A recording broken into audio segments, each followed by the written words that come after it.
Muito bem, rapaziada, sejam muito bem-vindos a mais uma edição do Swish TV Show, seu programa diário sobre NBA aqui no YouTube. Quem fala com vocês é o Luiz Fernando, sempre um prazer ter você por aqui.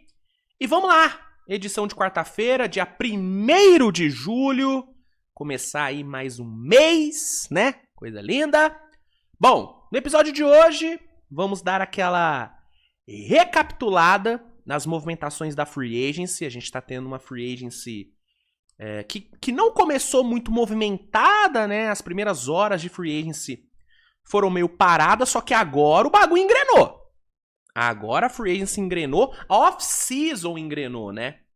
Inclusive, com as movimentações aí dos últimos dias, acho que dá pra gente dizer, dá pra gente cravar que essa é a off-season mais maluca dos últimos tempos, né?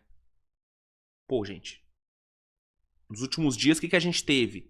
Giannis indo pra Miami, Ja Morant indo pra Portland, LaMelo indo pra Minnesota, Kawhi voltando pra Toronto, LeBron anunciando que não fica no Lakers, e agora a gente acabou de ter o Jaylen Brown indo pra Filadélfia, pô. Do absoluto nada. Então, pô, se essa não é a off-season mais maluca dos últimos tempos, porra, eu sou maluco. É a mais maluca, cara. É a mais maluca. Inclusive, essa troquinha do Jaylen Brown, assim, na escala Luka Doncic de trocas inacreditáveis, essa tá num tier, porra, altíssimo, hein? Meu Deus do céu, o que o nosso Celtão fez, cara? Eu soltei o vídeo dessa troca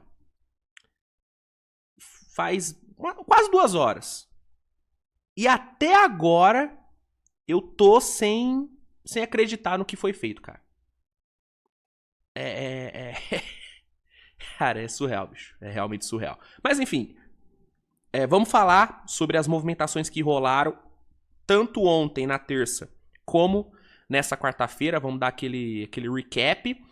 Antes de começar, só peço para que você deixe seu like, que é sempre muito importante. Se inscreva no canal se não for inscrito. Compartilhe o conteúdo com seus amigos, né? O canal vem recebendo muita gente nova nos últimos dias. Quero, inclusive, agradecer e dar boas-vindas a toda a galera nova que tá chegando.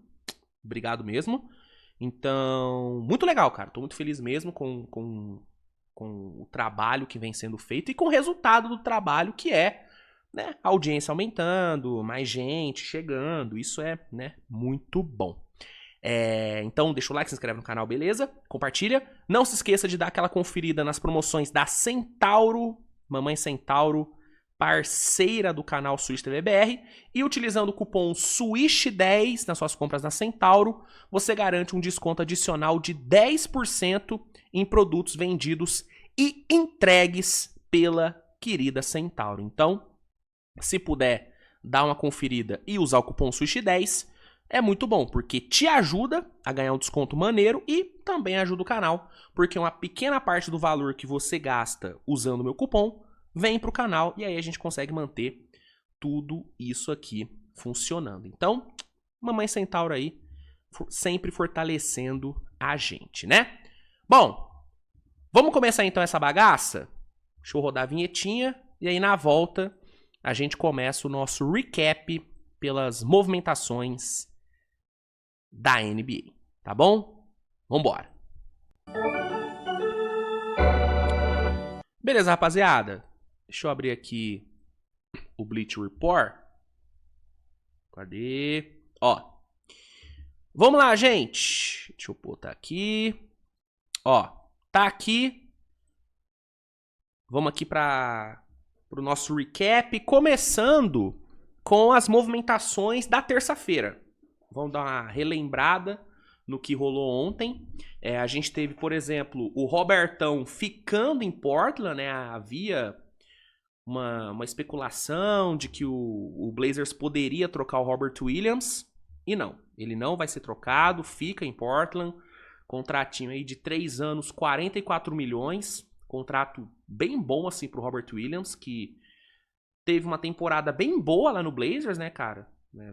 Teve uma temporada boa, foi um ótimo reserva pro Donovan Clingan e vai continuar sendo nessa temporada. Achei uma renovação bem boa pra Portland, até pensando em trocar ele futuramente, né, cara? Caso o Blazers ainda queira trocar o Robert Williams durante a temporada, com ele tendo esse contrato barato, entre aspas, fica talvez até mais fácil de trocar, né? Com ele tendo esse contrato bom e garantido por 3 anos. Então, uma movimentação boa aí do Blazers, né? Que, né? Conseguiu uma das maiores trocas dessa off-season, que foi a troca pelo Ja Morant, né? Inclusive, aparentemente, o Blazers não vai trocar nenhum dos seus guards. Eu tava muito crente de que o Blazers trocaria pelo menos 2 dos seus guards, né? Porque com a chegada do Ja Morant, o Blazers tem Ja Morant, Lillard, Scoot, Shaedon Sharpe e Drew Holiday. São 5 guards no time. Eu tava muito fechado com a ideia de que o Blazers trocaria pelo menos 2 desses 5 guards, mas parece que não. Parece que o Blazers vai manter todos, acreditando que vai conseguir utilizar todo mundo. Então, Blazersão vai jogar com geral, né? Chuva de guards em Blazers. Em Blazers, ó, em Portland.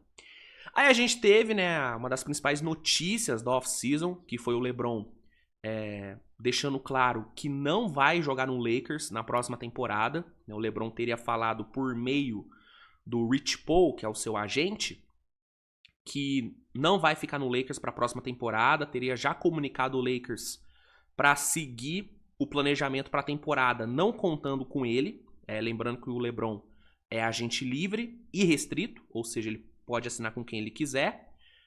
Tinha, obviamente, a possibilidade dele renovar com o Lakers por mais 1 ou 2 temporadas e fazer a sua despedida por lá. Lembrando que no Lakers é onde o LeBron mais jogou em uma só passagem. São 8 anos, foram, né? 8 anos de Los Angeles Lakers, 8 anos seguidos de Lakers. Então, óbvio que existia a possibilidade dele ficar lá e fazer a sua despedida por lá. Mas não, LeBron não fica. Ainda não tem nenhuma definição sobre onde o LeBron vai jogar nessa próxima temporada. Existem muitas possibilidades, né? Ainda mais com a notícia de que o LeBron ele não tá pensando em dinheiro, tá? A decisão do LeBron sobre onde ele vai jogar, ela não vai ser baseada em quem vai dar o maior lance, quem vai pagar mais. Não. O LeBron ele vai jogar onde existe possibilidade de ser campeão, porque ele ainda quer ser campeão antes de aposentar, e onde ele se sinta feliz. Saiu a notícia de que o LeBron ele vai priorizar a felicidade ao invés do dinheiro. E aí, com ele, né, tendo essa postura, o leque de opções para o LeBron cresce muito. Né? Você tem, óbvio, o Cavaliers como uma possibilidade grande, porque é o time onde ele é Deus. É o garoto de Ohio, então é óbvio que uma volta para Cleveland é uma possibilidade possível, ainda mais com Cleveland abrindo espaço na folha como vem abrindo, né, com a troca do Dean Wade, com a troca do Keon Ellis e tal. Então, o Cavs é uma possibilidade, Miami é uma possibilidade, né, um time onde ele também é ídolo, onde ele jogou muito tempo, foi campeão, um time que tem o Giannis e um Bam Adebayo, o que dá chance sim para o LeBron sonhar com título, né, nesses seus últimos anos.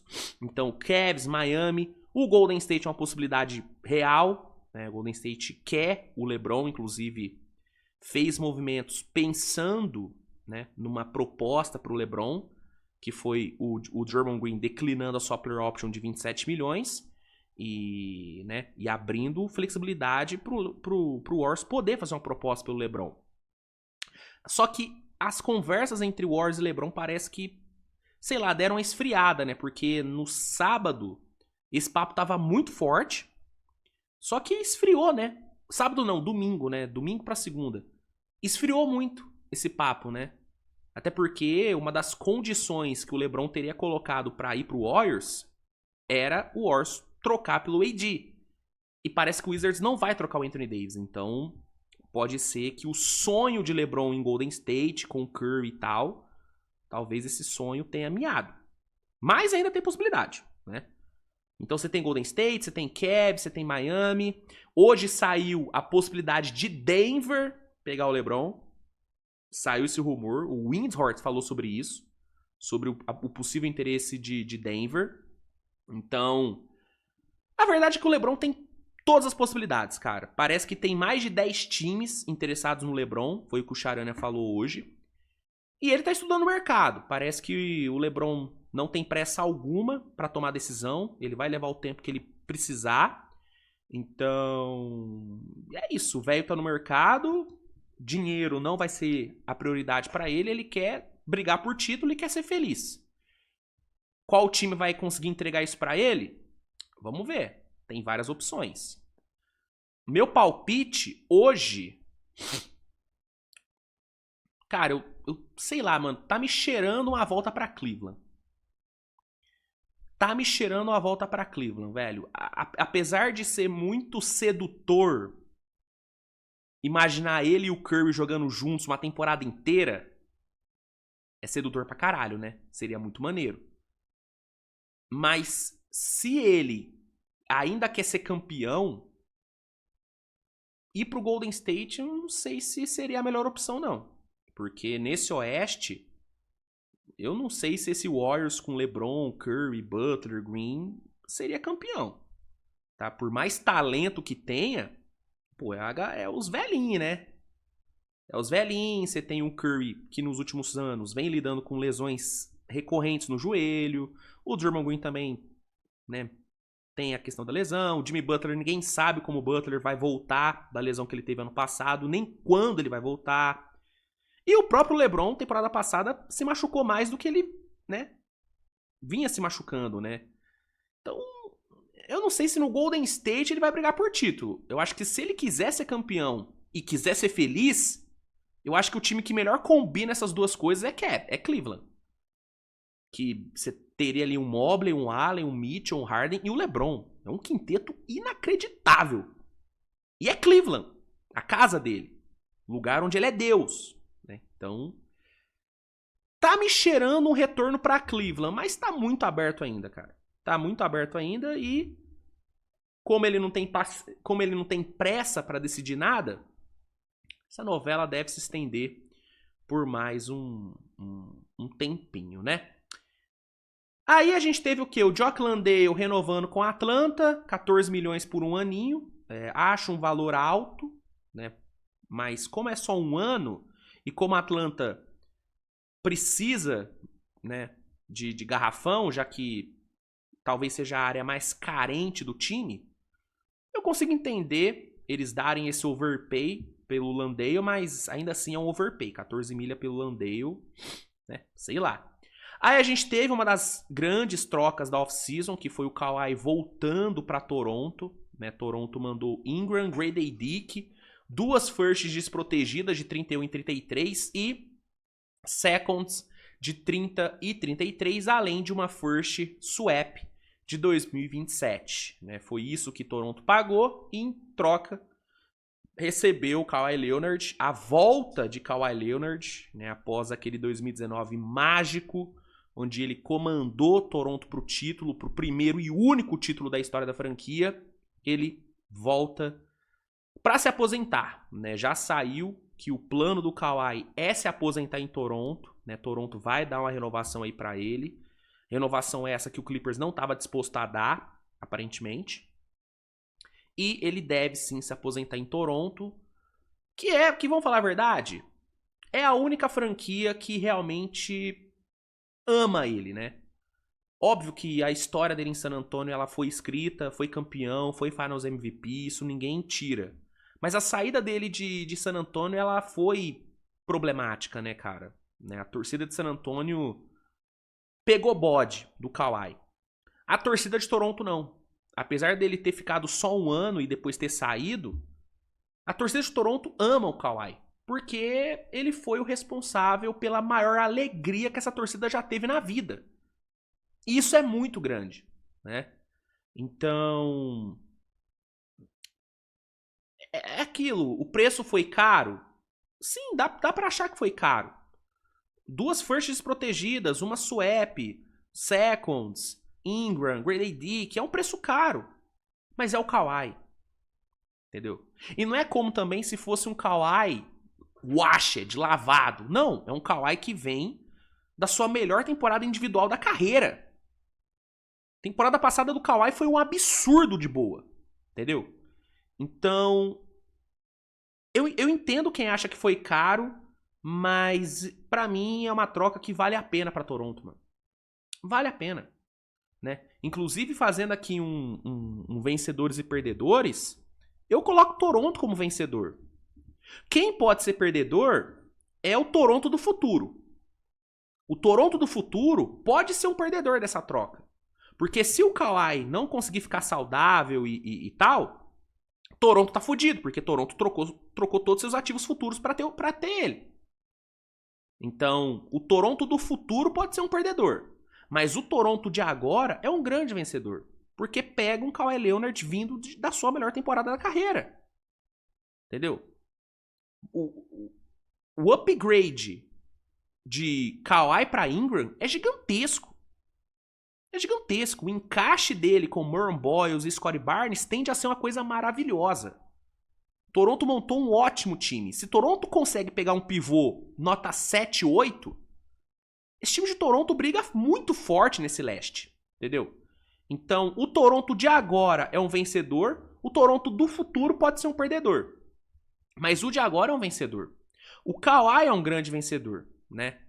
Porque ele vai para um lugar onde ele é completamente amado, idolatrado, né? Um lugar onde ele vai jogar num time bom, vai ter bons companheiros, vai receber a extensão que ele quer, o dinheiro que ele quer, né? Vai poder plantar as árvores que ele quiser lá no Canadá. Então, o Kawhi é um grande vencedor. Né? A torcida de Toronto, obviamente, é uma vencedora gigante, porque vai ter o seu grande ídolo de volta. E isso não tem preço, né? O Clippers, pra mim, é um vencedor, porque encerra de vez a era Kawhi e Paul George, recebendo um bom retorno pelo Kawhi. Recebe um Brandon Ingram, que junto ali do Garland e do Mathurin, vai manter esse time minimamente competitivo, né? Lembrando que o Clippers não tem controle da sua pick de 27, né? Essa pick... Acho que tá com... Essa pick tá com o Thunder, não tá? Não é uma swap com o Thunder? A de 27? Acho que é, né? Acho que é, se não me engano. Então, é importante o Clippers ser minimamente competitivo, né? No ano onde não tem controle da sua pick. Então, o Brandon Ingram vai ajudar nisso. A gente já viu como que o Brandon Ingram consegue render em times em transição, né? Ele fez um trabalho bom lá no Pelicans, numa condição bem parecida com a do Clippers. Então, o Clippers se mantém um time competitivo minimamente e ganha um capital bom de draft, né? Por um jogador que tá com os seus 35, 36 anos, que não ia ficar e tudo mais. Então, acho que o Clippers é um vencedor. Quem perde é o Ingram também, né? O Ingram acaba perdendo porque é mais uma vez ele sendo chutado, né? Foi chutado do Lakers, foi chutado do Pelicans e agora é chutado do Raptors, né? O Ingram virou um nômade na NBA, né? Então acho que o Ingram dá pra colocar como perdedor, mas fora Ingram e o Toronto do futuro, se o Kawhi machucar, se as coisas derem errado, eu enxergo o restante aí dos ativos da troca sendo vencedores, né? Então, achei uma troca boa, não acho uma troca ruim, não. Realmente não acho uma troca ruim, não. Aí que mais a gente teve? A gente teve o Achuia reassinando com o Sacramento, contrato 2 anos, 11 milhões. Contratinho ok pro Achuia. Os Mandieng renovando com o Milwaukee, 17,5 milhões por 3 anos. Eu acho que é um contrato que, dependendo do salto que o Dieng der, e eu acho que ele pode dar um salto legal, porque ele fechou bem a temporada, né? Pô, não tava botando aqui pra vocês. Ô, gente, desculpa. Achei que tava na tela aqui. Não vi que não tava. Que eu não tava streamando a tela pra vocês. Mas, enfim, dependendo do salto que o Dieng der, eu acho que é um contrato que pode acabar ficando bem barato, mano. Acho que pode ficar bem barato. Ele deu bons sinais na reta final da temporada, de que ele pode dar esse salto. É um moleque novo ainda, tem um arquétipo interessante, jovem, alto, tem um arremesso e tal. Passou anos lá em Oklahoma, num time competitivo, num time de playoff, e aí isso obviamente ajuda o moleque a crescer. Então, dependendo do salto que ele der, esses 17,5 milhões por 3 anos pode acabar virando uma pichincha. Pode realmente acabar virando uma barganha. Aí a gente teve o interminável DeAndre Jordan renovando com o Pelicans, né? Realmente ele vai jogar no Pelicans mais um ano, uma loucura. O homem não cansa de jogar. Bones Highland renovando com Minnesota, fica mais um aninho ali. Minnesota que perdeu o Mike Conley, né? Perdeu, né? A saída do Mike Conley, ela é completamente benéfica, né, pra Minnesota. Mas com a saída do Mike Conley, Minnesota precisava de um guard ali pra vir do banco, e o Bones Highland faz bem esse trabalho. Aí a gente teve Tim Hardaway assinando com o Miami, uma contratação que eu achei maravilhosa, uma das melhores contratações dessa free agency, né? Miami pegar o Tim Hardaway por 6,5 milhões um aninho, achei muito bom, né? Ainda mais com a saída do Norman Powell, né? O Heat precisava repor a saída do Powell e traz aí o Tim Hardaway, um dos melhores reservas da última temporada, arremessou muito bem. Eu achei uma ótima de Miami. Aí o Blazers assinou com o Brandon Carlson, ex-OKC, 2,5 milhões aí. É um cara que, quando jogou bem, né, cara? Jogou bem, né? Um branquelão aí que arremessa, alto. Acho que pode ser um cara interessante aí na rotação do Blazers. A gente teve Kobe Sanders renovando com o Clippers, né? Um menino que teve bons sinais, que deu bons sinais temporada passada. Assina um contrato aí de 4 anos, 11,2 milhões. É outro que, se der um bom salto de evolução, pode fazer isso aqui parecer uma pechincha. Então, achei uma boa renovação. Keon Ellis assinando com o Brooklyn, né? O Cavs perdeu aí o Keon Ellis, que chegou numa troca bem boa que o Cavs fez ano passado, né? Que foi aquela troca envolvendo o DeAndre Hunter. Acabou que o Keon Ellis não teve tanto espaço como eu achei que ele teria. E aí, o Cavs não quis renovar. E aí ele vai jogar lá em Brooklyn. Contrato de 2 anos, 18 milhões. Achei um contrato bem bom. Acho que foi uma boa jogada aí do Nets, né? O Nets conseguindo uma boa oportunidade de mercado. Antes de eu falar sobre o Kenar, eu vou ter que ir lá no banheiro, viu, galera? A natureza me chama. Tentei segurar aqui, mas não vai dar. Se eu não segurar, tem movimento pra caralho pra eu falar ainda. Então, terei que ir no banheiro, tá, gente? Eu já volto, tá bom? Rapidinho.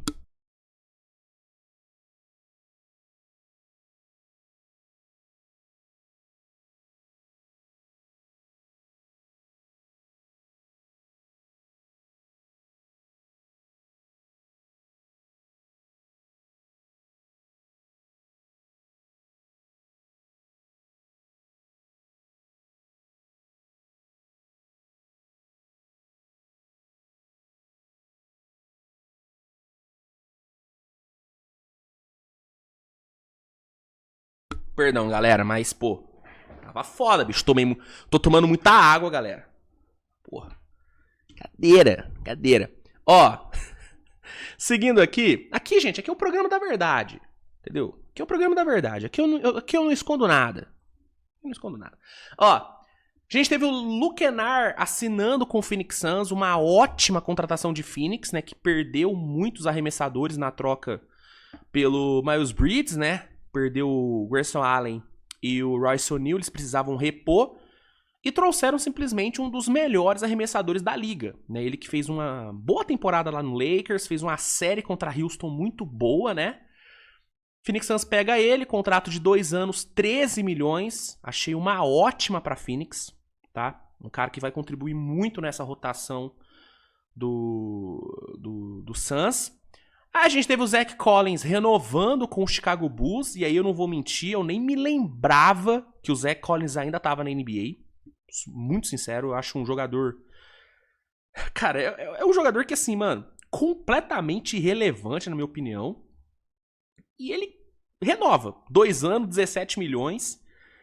Não entendo porque o Bulls renovou com ele, sendo sincero, mas tá aí, né? O esquecível Zach Collins renovando com o Chicago. Aí a gente teve uma outra movimentação que eu gostei muito, que foi o Dean Wade assinando com o Philadelphia. Philadelphia... Que off-season vem fazendo Philadelphia, hein? Que off-season, cara. Conseguiram pegar o Dean Wade, contratinho de 4 anos, 39 milhões. Achei um contrato muito bom pro que o Dean Wade entrega. O Dean Wade ele não vai ser um cara que vai botar números incríveis, que vai brilhar os olhos de quem estiver assistindo, não. Mas é um cara que vai fazer o trabalho sujo bem feito. É um cara que vai defender bem, que vai matar suas bolinhas de 3, que vai entregar seus 6, 7 pontinhos por noite. Ele é isso. E pelo que ele entrega, cara, 4 anos, 39 milhões, tá muito bem pago. Muito bem pago. Achei uma contratação muito boa do Sixers, tá?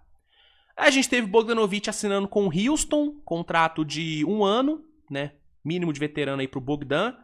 Acho um cara bom pra Houston. Houston precisa de mais arremessadores, de caras capazes de criar o arremesso. E o Bogdanovic faz exatamente isso, né? Se ele jogasse na NBA o que ele joga no basquete FIBA, cara, seria... Pô, brincadeira, o Bogdanovic viria pra ser titular de Houston, né? Porque o que ele joga no basquete FIBA é uma loucura. Mas, mesmo ele não sendo na NBA o que ele é no basquete FIBA, ele ainda é um cara bem útil. E por um aninho, eu acho que é uma boa aí pra Houston.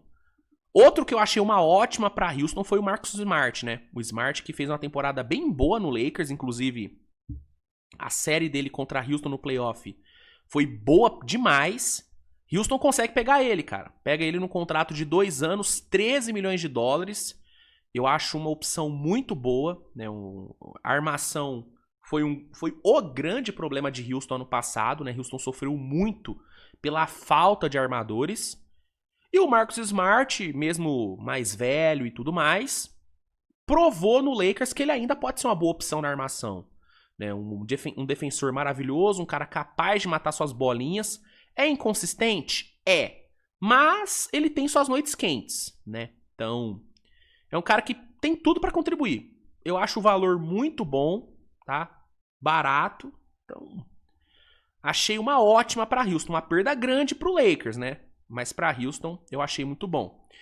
Aí a gente teve uma contratação que eu não gostei nem um pouco, que foi o John Collins indo pra Detroit. 51 milhões, 3 anos, né? O que dá uns 17 de média, né? Não gostei dessa contratação. Ainda mais vendo o preço que o Spurs pagou no Tobias.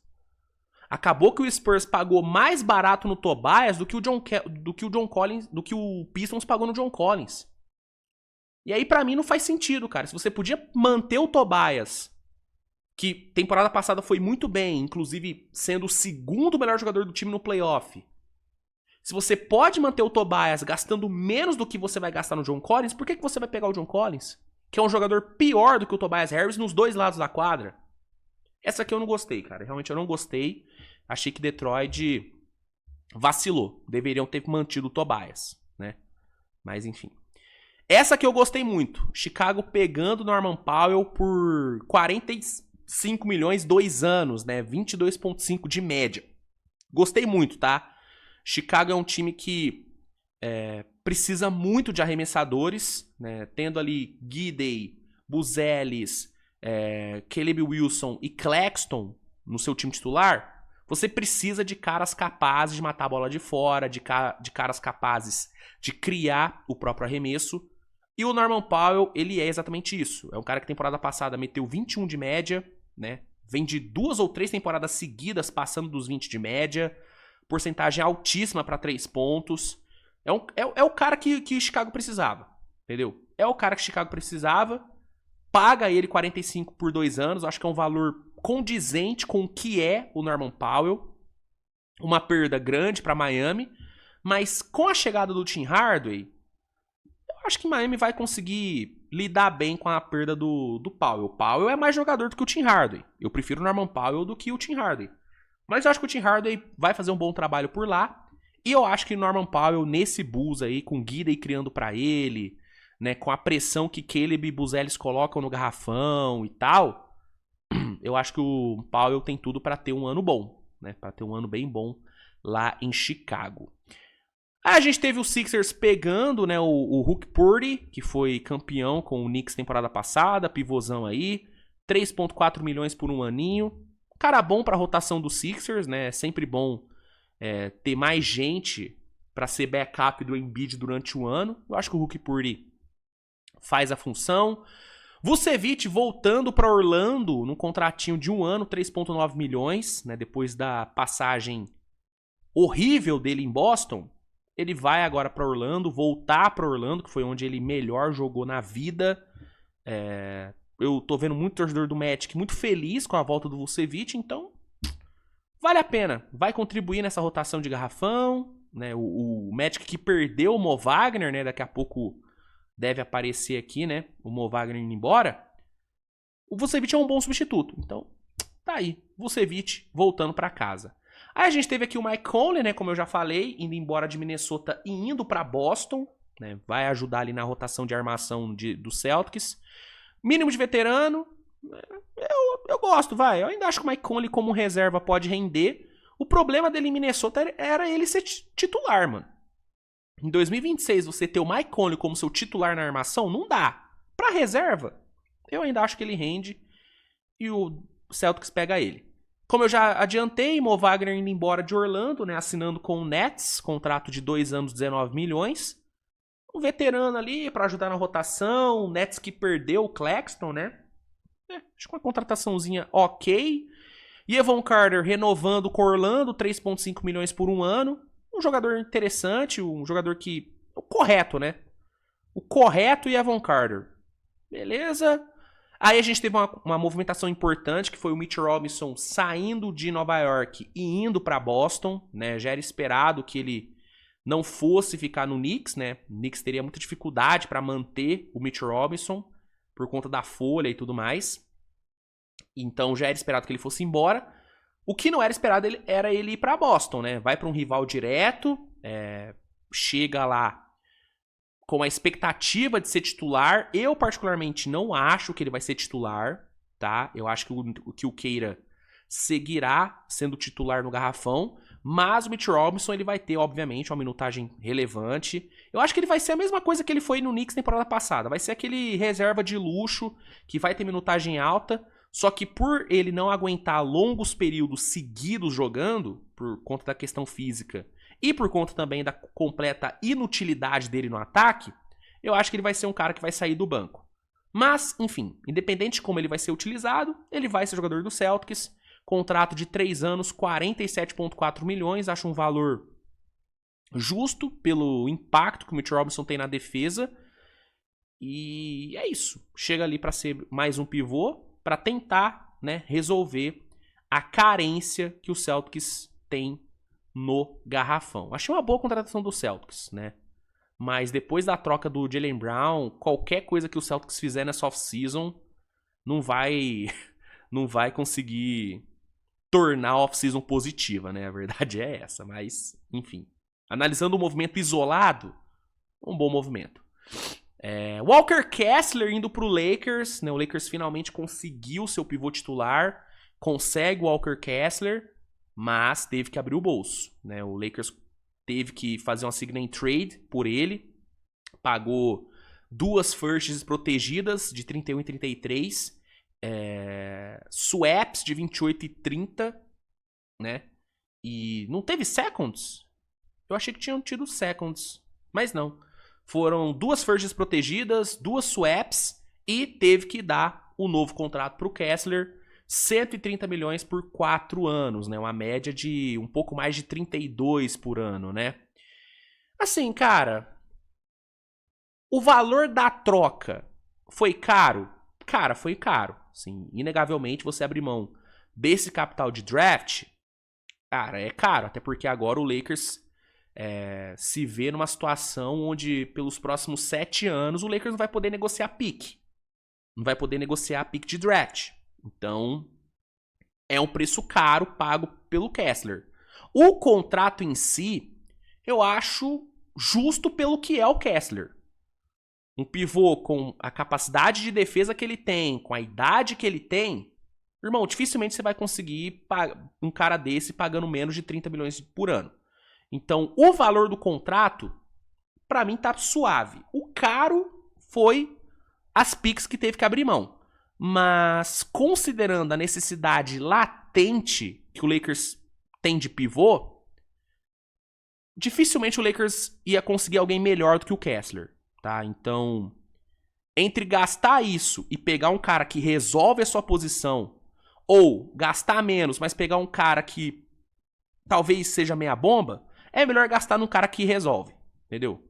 A grande questão aqui é o quão saudável o Kessler vai ser agora. Porque a gente tá falando de um cara que temporada passada jogou 5 jogos só.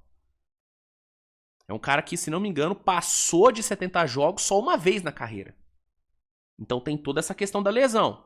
Mas, num cenário otimista, onde o Kessler se mantém saudável e tal, eu acho que foi uma ótima pro Lakers. Porque é um cara jovem, com características que o Lakers precisa, é um protetor de aro de elite, um reboteiro muito bom, um cara que, ofensivamente, apesar das suas limitações, jogando com o Luka Doncic, tende a produzir bem, né, em lobbies, em pick and roll.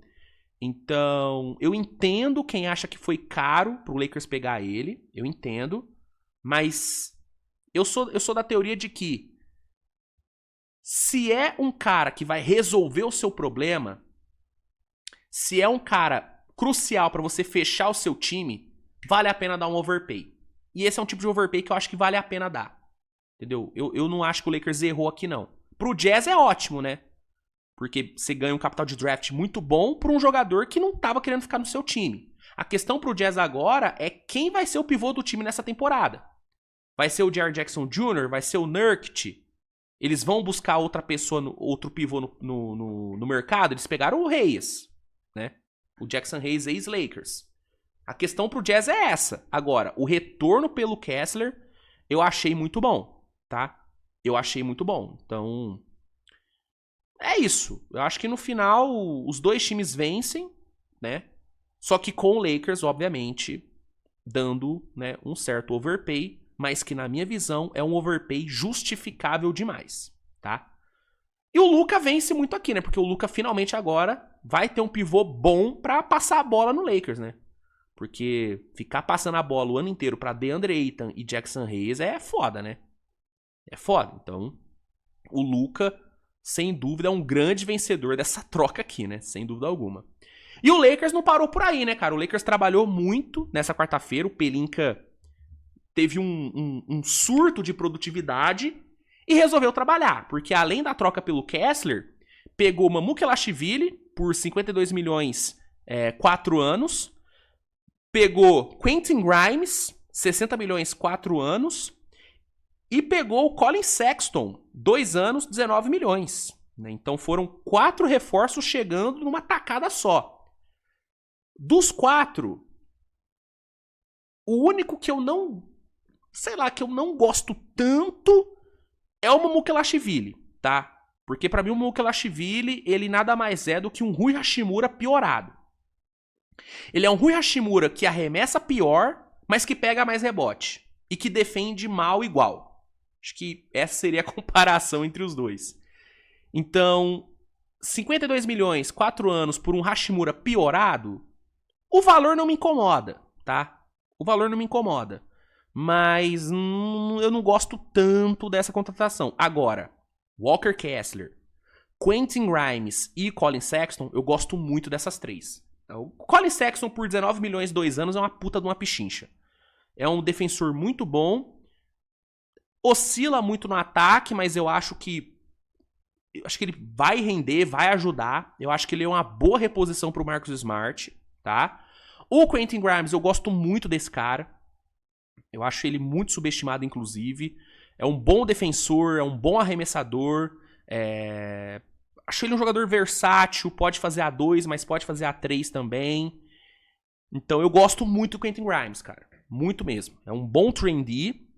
E o Kessler, já falei, protetor de aro de elite, jovem, né? Jogando com o Luka, ele deve ter uma produção ofensiva boa. Então, o saldo desse pacotão aqui do Lakers é bem positivo, na minha opinião, tá? é bem positivo. A questão é como que o Lakers vai completar o time agora, porque o Lakers gastou basicamente tudo que podia gastar em termos de grana. E não tem ativo pra negociar, né? Então, assim, vamos ver como que o Pelinka vai completar esse time, mas eu gosto das chegadas. É o suficiente pro Lakers sonhar com título? Eu acho que não. Eu acho que não. É um time melhor do que o do ano passado?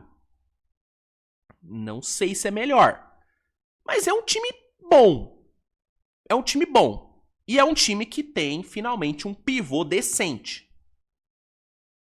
E aí, tendo um Luka, um Reeves e um pivô decente,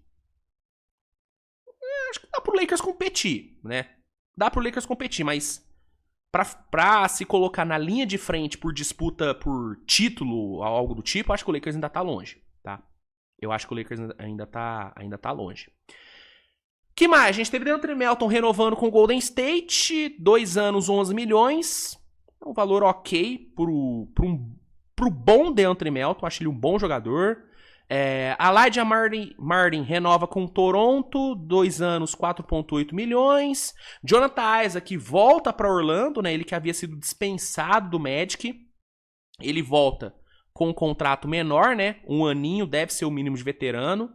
Então, Jonathan Isaac permanece em Orlando. Jamir Watkins se mantém no Wizards, contratinho two-way aí pro armador. Kelly Oubre assina com Indiana, 17 milhões de dólares, 2 anos. Achei uma baita contratação do Pacers.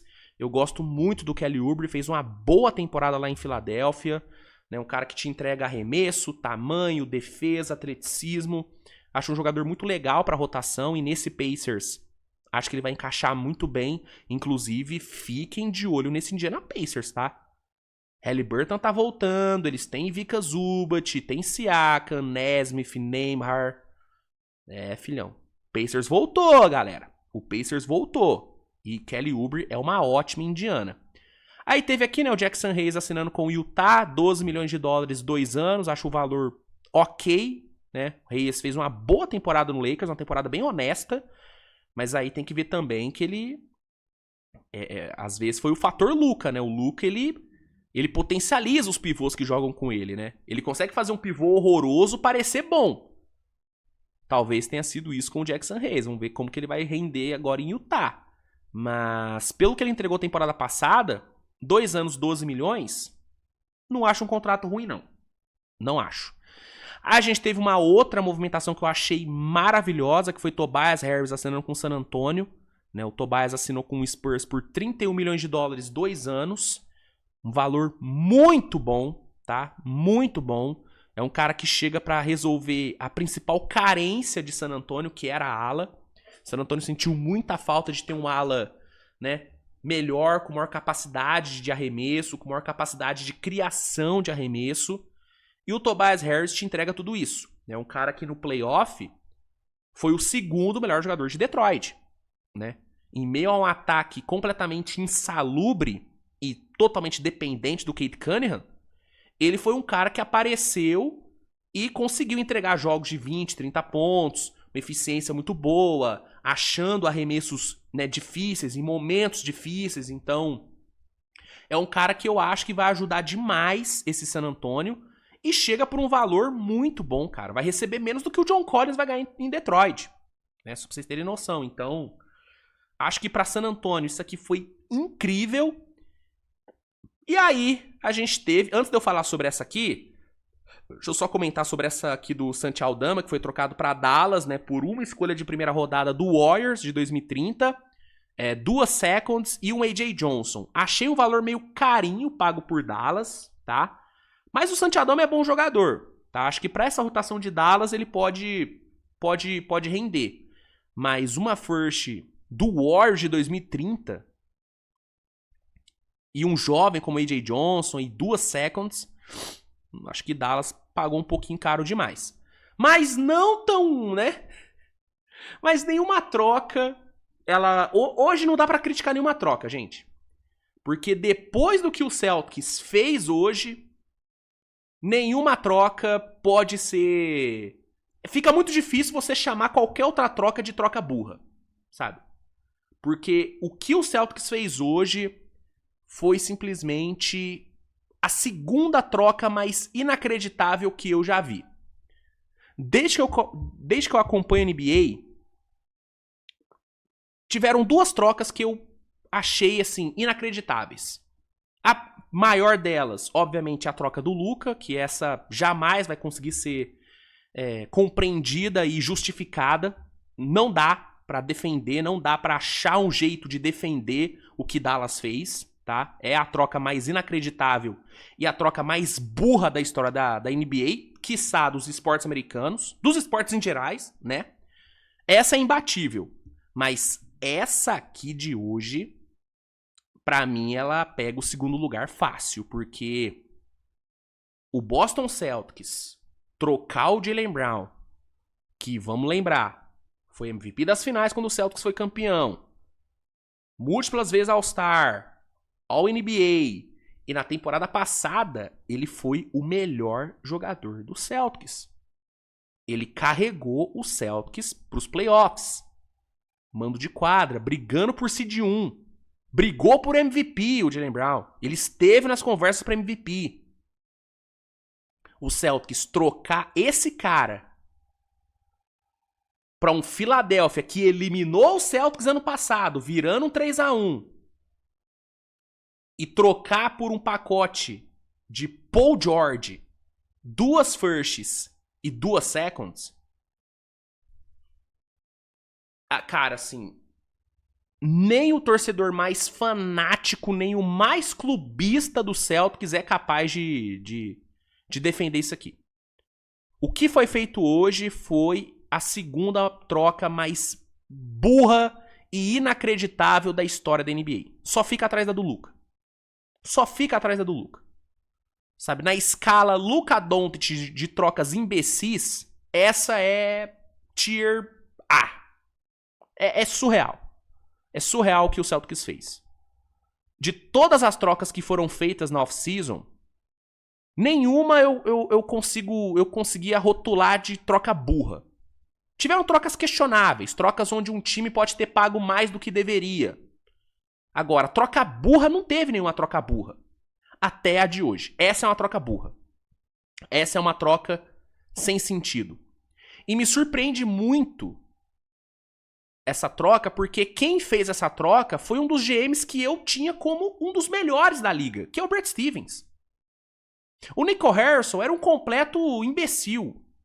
Sabe, o Nico Harrison não tinha lastro nenhum na liga. Ninguém ligava pro Nico Harrison. Ninguém nunca... Sabe, ele era um Zé Ninguém. Que fez uma burrice histórica. Agora, o Brad Stevens, gente... O Brad Stevens, ele tá num tier muito alto entre os melhores GMs da liga. E aí ver ele fazer essa troca é muito bizarro, cara. É muito bizarro, entendeu? Porque o Brad Stevens é um cara inteligente, sabe? Ele já fez trocas muito boas. O Nico Harrison, igual eu falei, o Nico Harrison era um imbecil ali. Ninguém esperava nada do Nico Harrison. Só não esperava que ele fosse tão burro assim. Mas ninguém esperava muita coisa dele. Do Brad Stevens, gente, a gente espera sempre o melhor. E aí ele me vem com essa troca que é a pior troca. Assim, eu vou te falar, vou cravar. É a pior troca da história do Boston Celtics. É a pior troca. Não existe ângulo que você enxergue e veja o Celtics vencendo nessa troca. Ah, mas pegou 2 firsts. Não paga o Jaylen Brown, gente. Ah, mas Paul George é bom. Beleza, ele vem de uma temporada boa. Mas é o Paul George de 36 anos. Que na temporada boa dele, ele fez o quê? 17 pontos de média? 18? Você trocou o melhor Jaylen Brown, que brigou por MVP, que carregou o seu time para os playoffs, que foi Finals MVP com você, que é um dos maiores ídolos do Celtics nessa história recente. Você troca esse cara por um Paul George de 36 anos que vai ganhar mais de 100 milhões nos próximos 2 anos. Porque ele pega 56 milhões nessa temporada, garantido, e tem player option de quase 60 no próximo ano. Então, pra piorar tudo, você pega um contrato horrível. Um contrato que o Sixers estava doido pra desovar e você fez o favor de ajudar o Sixers a desovar esse contrato. Dando de brinde um Jaylen Brown. Eu acho que nem nos melhores sonhos dos Sixers, eles imaginavam que seria possível desovar o Paul George e pegar um Jaylen Brown. Eu acho que eles nem imaginavam que seria possível desovar o Paul George. Eu acho que o Sixers já estava convicto de que ia morrer com o contrato do Paul George. Que ia ter que morrer com isso. E aí, do nada, magicamente, surge o santo Brad Stevens com a solução. Ou vocês querem se livrar do Paul George? Ou junta ele com 2 firsts que eu mando o Jaylen Brown pra vocês. Olha que beleza. Olha que beleza. Se livra do Paul George e monta um dos melhores quintetos da NBA. Porque imaginando esse Sixers saudável, você tem um time com Maxey, Edcombe, Jaylen Brown, Jim Wade e o Embiid. Que contra o Celtics no playoff fez uma série bizarramente absurda. Ah, mas se o Embiid... Ah, mas o Embiid não fica saudável. Beleza, beleza. Tá. É óbvio que é uma questão o Embiid não conseguir ficar saudável. Mas ainda assim, olha esse trio que você montou, cara. Maxey, Edcombe e Jaylen Brown. Olha a potência desse trio, cara. Mano, é bizarro, cara. É bizarro como que o Celtics foi burro. E como que o Sixers foi maravilhoso aqui. Essa troca, ela representa perfeitamente a expressão o malandro e o otário se encontraram. O malandro e o otário se encontraram. Entendeu? E fizeram negócio. Essa é uma troca que nem vale a pena eu fazer vencedores e perdedores, porque é muito óbvio quem foi vencedor e quem foi o perdedor. É muito óbvio. O vencedor, obviamente, foi o Sixers. Obviamente foi o Sixers, não tem... Pô, pelo amor de Deus. E o perdedor foi... Além do Celtics, a torcida do Celtics é a mais perdedora aqui dessa troca. Porque ver um ídolo seu, que vem da sua melhor temporada da vida, e reforçar um rival histórico, um time que acabou de te eliminar de forma vexatória no playoff, virando um 3-1... Irmão, eu não... assim...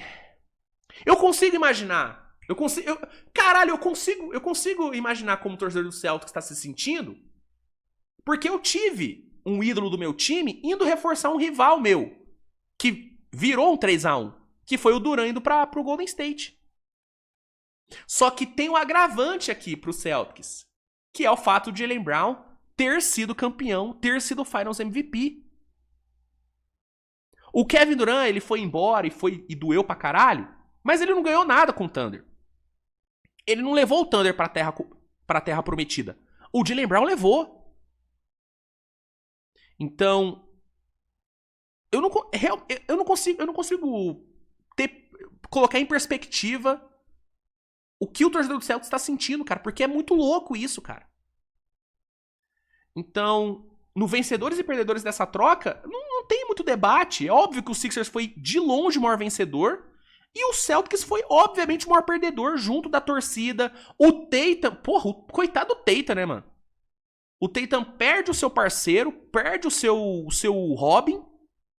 E vai ter que jogar com o quê? Com Paul George washed. Com o Derek White, que vem de uma temporada muito abaixo. Difícil o Tatum também, hein? Difícil o Tatum, hein? Nossa senhora, Jason Tatum. A gente tá... Cara, é muito louco. A gente tá vendo... Não, acho que não. Eu ia falar que a gente vai ver nessa temporada o Tatum jogar com o pior elenco de apoio que ele já teve, mas talvez ele já teve elencos piores. Mas talvez não, mano, porque olha o quinteto do Celtics deve ser, se o Celtics não trazer mais ninguém. White, Pritchard, Tatum, Paul George e Mitch Robinson. Comparando com tudo que o Tatum já teve, talvez seja o pior quinteto que ele já teve, cara. Enquanto o Jaylen Brown vai jogar com um quinteto incrível. Né? Incrível. Só que, aí que tá. Será que dá pra colocar o Jaylen Brown como perdedor? Sabe por quê? Beleza, ele vai jogar num time muito bom e tal. Mas ele vai jogar num rival Um rival onde ele já teceu duras críticas, inclusive temporada passada. Chamou o Embiid de flopper um monte de vezes durante o playoff. Então ele vai jogar nesse time onde não sei o quão bem recebido ele vai ser no vestiário, não sei. E é um time onde ele não vai ser protagonista, né? Porque se ele queria ser protagonista, se ele queria ser franchise player, ele não vai ser isso em Filadélfia. Porque na hierarquia, ele vai estar atrás de Embiid e Maxey. Isso é óbvio, né? Então talvez o Brown seja um perdedor. Até porque ele não queria sair do Celtics. Isso torna a troca ainda mais bizarra. Porque não foi que o Jaylen Brown pediu pra ser trocado. O Celtics que quis trocar. É muito parecido com a situação do Luka, lá em Dallas. O Luka não pediu pra ser trocado. O Dallas foi lá e trocou. A mesma coisa com o Jaylen Brown. Ele não pediu pra ser trocado. Foi o Brad Stevens que quis trocar o cara. Entendeu? Então, acho que o Jaylen Brown também é um perdedor aqui. Porque ele vai pra um time bom, óbvio. Um time com... Acho que se ficar saudável, é um candidato a título, o Sixers, tá? Mas ele não vai ser protagonista, ele não vai ser franchise player. E é um rival dele, né? Então, o grande vencedor mesmo é o Sixers aqui. Esse é o grande vencedor. Celtics, torcida e o Tatum e o próprio Jaylen Brown talvez sejam perdedores, né? Talvez sejam perdedores. Mas enfim. Uma completa maluquice, cara. Uma completa insanidade isso aqui. É uma das trocas mais bizarras da história. Pra mim, só perde pra troca do Luka, que é imbatível, né? Mas essa aqui chega perto, viu? Essa aqui chega perto. Cara, é assustador, cara. Realmente é assustador o que o Celtics fez, mano. É assustador, bicho. Meu Deus do céu. O que o Brad Stevens arrumou, bicho? Nossa senhora. Enfim, meus amigos. É isso, tá? Obrigado aí pela audiência. A gente se vê amanhã com mais conteúdo. Ou, caso haja uma troca impactante ainda hoje, eu venho pra falar com vocês. Mas, a princípio, a gente se vê amanhã. Obrigado pela audiência. Tamo junto. Um grande abraço. Um grande beijo. E até a próxima. Tchau.